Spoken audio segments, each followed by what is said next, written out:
अस्सलाम वालेकुम नंबरदार साहब। वालेकुम सलाम। नंबरदार साहब, बैंक की तरफ से आया हूँ, आपसे कुछ बात करनी थी। आओ मोहतरम बैठो।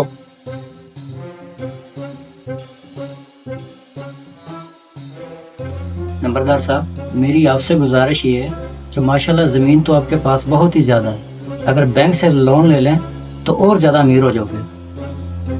लोन? मोहतरम मेरे नाम पे तो लोन नहीं हो सकता। अगर आपके पास कोई और तरीका है तो वो बताओ। हाँ हाँ नंबरदार साहब, इसका भी मुतबादल रास्ता है। अच्छा तो बताओ वो कौन सा तरीका है भाई? नंबरदार साहब, आप ऐसा करें, किसी बेकार या पागल आदमी को अपना वारिस बना लो। कागजी वारिस वो होगा और असली मालिक आप।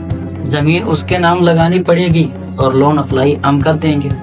वाह कमाल, कमाल का आइडिया दिया है भाई। मैं जल्दी किसी पागल का बंदोबस्त करता हूँ। हाँ बेटे, तुम्हें कैसा लगा आइडिया फिर?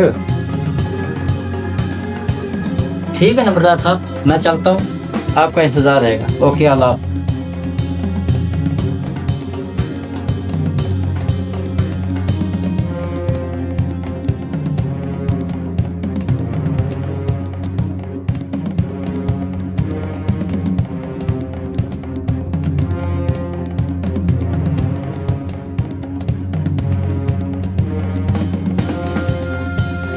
अस्सलाम वालेकुम नंबरदार साहब।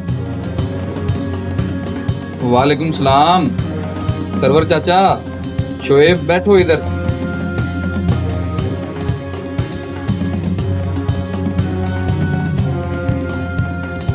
नंबरदार साहब, तुमने फिर दो खानदानों की जमीन सस्ते दाम पे ले ली। एक जुल्म कब तक चलेगा?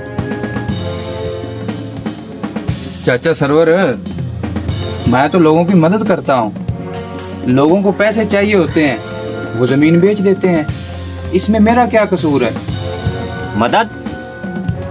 नंबरदार साहब, आप इसको मदद कहते हैं? ये लालच है। आप हम जैसे गरीबों को लूट रहे हैं। अलबत्ता आपको चाहिए था आप अपनी तरफ से हम जैसे गरीबों की मदद करते, क्योंकि आप इस पूरे गांव के सरबराह हैं। उल्टा आप ही हमारी जमीनें खाए जा रहे हो। आपको तो चाहिए था आप हमारा तहफ़्फ़ुज़ करते, क्योंकि आप इस गांव के सरबराह जो है।